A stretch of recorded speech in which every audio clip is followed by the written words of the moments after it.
जी, अब ये जो लेक्चर को कंटिन्यू करती हूँ पार्ट 1 से पार्ट 2 यानी यानी कि इसी क्वेश्चन को पार्ट 2 जो आपका ये वाला जो वीडियो है, इस वीडियो में आप इस लेक्चर को कंटिन्यू करोगे। आप देखोगे इस पिछले पार्ट 1 में मैंने आपको बताया कि ये इक्वेशन किस तरह से नॉन पैरेलल हुई, इसके केसेस बताए। अब आपने क्या करना है कि ये जो आपको क्वेश्चन में ये 2 आपको इक्वेशंस नज़र आ रही हैं, सिस्टम ऑफ इक्वेशन को आपने इक्वल टू 0 पुट करना है और यहाँ से आपने एक्स और अपने वाई की या वैल्यूज़ और उनके रूट्स फाइंड आउट करने हैं। तो सबसे पहले मैं आपको एक चीज़ बताती चलूँ कि लास्ट लेक्चर में जो है वो मैंने रूट्स आपको कहा था कि आपने ट्रांसफॉर्मेशन करनी है, यानी कि x equal to capital X plus H और y equal to capital Y plus K, यानी कि आपके पास ट्रांसफॉर्मेशंस कौन सी होंगी। ट्रांसफॉर्मेशंस मैं आपको बता देती हूँ कि ट्रांसफॉर्मेशंस आपने कौन कौन सी करनी है।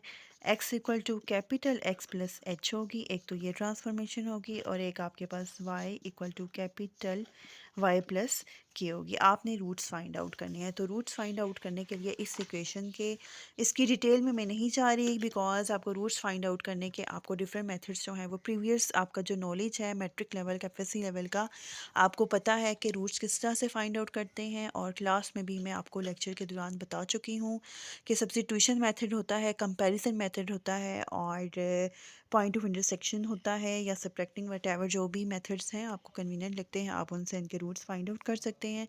मैं यहाँ पे जस्ट आपको ये बता देती हूँ कि आपके पास 2 इक्वेशंस आएंगी। एक आपके पास रूट आएगा 11/5, ठीक है, एक आपके पास ये रूट आएगा, और ये रूट आएगा, और एक आपके पास जो है वो रूट आएगा 3/5 -3/5। बेशक आप इसको फाइंड आउट कर लो तो आपके पास जो है वो ये रूट्स बनते हैं।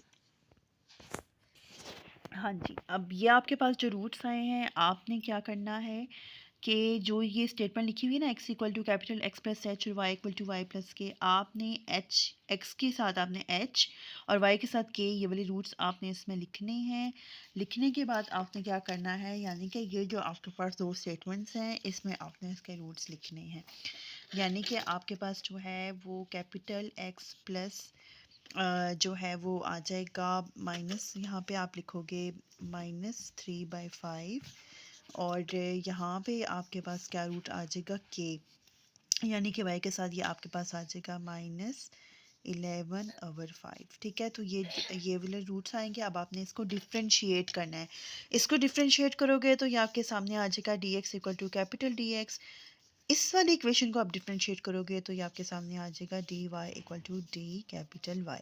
अब आपने अपनी पूरी जो इक्वेशन, यानी कि ये जो सिस्टम इक्वेशन दिया हुआ है, इसको आपने ट्रांसफॉर्म करना है कैपिटल Y कैपिटल X में,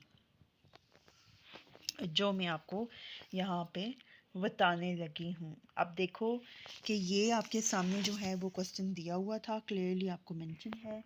अब ये पूरी इक्वेशन में मैंने इसकी वैल्यूज़ पुट की हैं। जहाँ जहाँ आपको क्या एक्स लिखा हुआ था वहाँ आपने ये इक्वेशन को आपने क्लियर हो रहा है, एक सेकंड मैं देखती हूँ ये क्लियर हो रहा है, इमेज क्लियर है आई थिंक।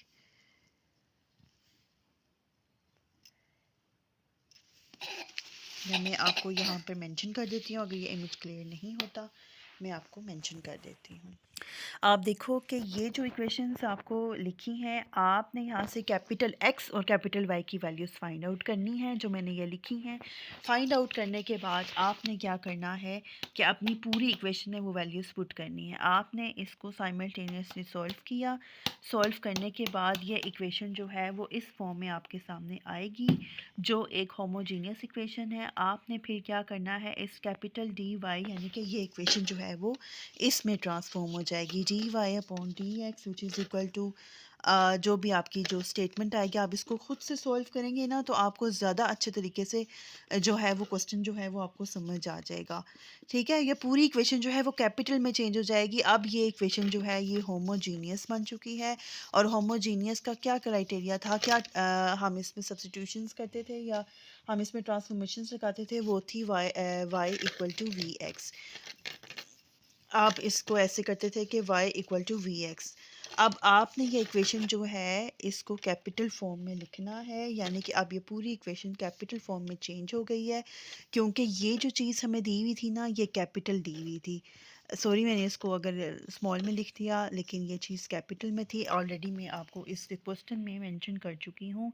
अब ये पूरा क्वेश्चन जो है वो कैपिटल में चेंज हो गया है। सेम आपने अब इस पूरी टर्म्स को कैपिटल में चेंज करना है, और चेंज करने के बाद आपने वाई जो भी हम इसमें होमोजीनियस फॉर्म के लिए अप्लाई कर रहे थे, काइंडली आपने वही चीज़ अप्लाई करनी है। वही चीज़ अप्लाई करने के बाद ये पूरा क्वेश्चन आपके सामने है। आपने इसको सेपरेबल बनाना है। सेपरेबल का मतलब ये होता है कि आपने डी एक्स के साथ एक्स वेरिएबल लिखना है, कैपिटल एक्स के साथ ये चीज़ मेंशन रहे, और कैपिटल डी वाई के साथ वाई के वेरिएबल्स लिखने हैं। वी यहाँ से बिल्कुल एलिमिनेट हो जाएगा। अब ये पूरा सिस्टम जो है ना, ये आपने इसमें y equal to V X की फॉर्म में लिखा है, और ये पूरा जो है ये आपके सामने जो है ये टर्म्स आ रही हैं। ये आपके सामने जो फंक्शन आ रहा है और ये आपके सामने आ रही है, ये वही चीज़ है जो आप होमोजीनियस फंक्शन के लिए कर चुके हो। Simple, you have to make this equation a separable equation. ये क्वेश्चन आपके सामने है, इसकी मैं आपको लिंक और इसकी मैं पीडीएफ फॉर्म आपको सेंड कर चुकी हूँ। काइंडली आप इस चीज़ को देखें। इंटीग्रेशन ये टोटली इंटीग्रेट हुआ हुआ है। आपने इसको सी की वैल्यू निकालनी है। सी की वैल्यू निकालने के बाद आपने वापस अपने क्वेश्चन को ट्रांसफॉर्म, जो आपने ट्रांसफॉर्मेशन यूज़ की थी, अपने क्वेश्चन को वापस करना है एक्स और वाई की फॉर्म में। और मज़ीद ये सी में इसको कन्वर्ट किया हुआ है, आई थिंक। या आप इसको देख लें, मज़ीद सिंप्लीफाई हुआ हुआ है ये क्वेश्चन। एक नज़र ये क्वेश्चन मैं आपको क्लियरली दिखा देती हूँ, ताकि साइलेंटली आपको कोई इशू ना हो।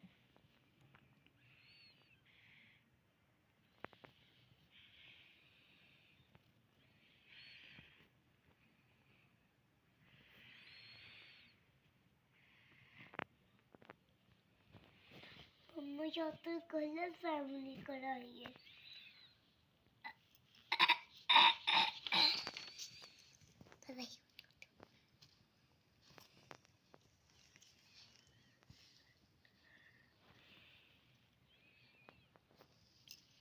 हाँ जी, तो ये क्वेश्चन आप क्लियरली देख चुके हो। अब मैं आपको इसकी सेकंड टेक्निक बता रही हूँ।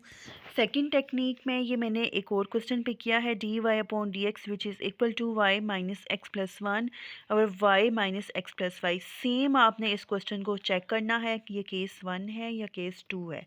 तो आप ये देखोगे कि ये इक्वेशन जो है ये पैरेलल है। क्यों? आप देखो, 1/1 और -1/1 माइनस माइनस कर जाएगा तो 1/1, यानी कि 1 is equal to 1 which is a parallel case.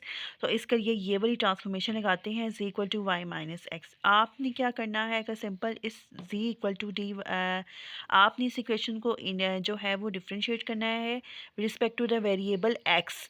तो ये D C over D X which is equal to D Y upon D X minus 1 आ जाएगा। x का डिफ्रेंशिएशन 1 होती है।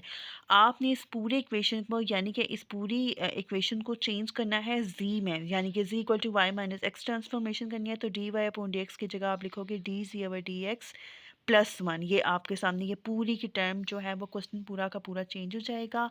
बहुत सिंपल क्वेश्चन हो गया है। अब आपने क्या करना है कि इसको सॉल्व करना है। अब ये होमोजीनियस फॉर्म बन गई है। इस होमोजीनियस फॉर्म को आपने साइमल इसको सॉल्व करना है, या इजीली जो है वो सेपरेबल हो गई है। अब आपने इसको इंटीग्रेट करना है और सिंपल अपने क्वेश्चन को सॉल्व कर लेना है, और बाद में आपने अपनी सब्स्टिट्यूशन वापस जो है वो पुट कर देनी है, और इस तरह से ये क्वेश्चन जो है वो सॉल्व हो जाएगा। ये बहुत इजी टॉपिक है। प्लीज़ आप इस टॉपिक को फोकस करें और अच्छे तरीके से इसके क्वेश्चंस करें। और ये आपकी प्रैक्टिस एक्सरसाइज है जो मैं ऑलरेडी अपने लेक्चर में, अपनी क्लास में आपको बोर्ड पे लिख कर दे चुकी हूँ। एक दफ़ा आप लोग फिर ये क्वेश्चंस देख लें और इनकी प्रैक्टिस करें। होप सो आपको मेरा लेक्चर जो है वो समझ आया होगा। प्लीज़ आप क्वेश्चंस की प्रैक्टिस करें। Practice makes the person perfect. अगर आप प्रैक्टिस नहीं करेंगे तो आपको ये टॉपिक समझ में नहीं आ सकता। मेरी रिक्वेस्ट है ऑल स्टूडेंट्स से कि प्लीज़ आप इस क्वेश्चन को ख़ुद करें, इस टॉपिक को ख़ुद आप अपने हाथों से जब तक नहीं करेंगे आपको ये समझ में नहीं आने वाला। तो प्लीज़ आप इस टॉपिक को अच्छे तरीके से अंडरस्टैंड करें और इसको सॉल्व करें। और मेरी आज की वीडियो बस इतनी ही थी। दुआओं में याद रखिएगा, और best of luck for your mid term exam. Thank you. जज़ाकल्लाह।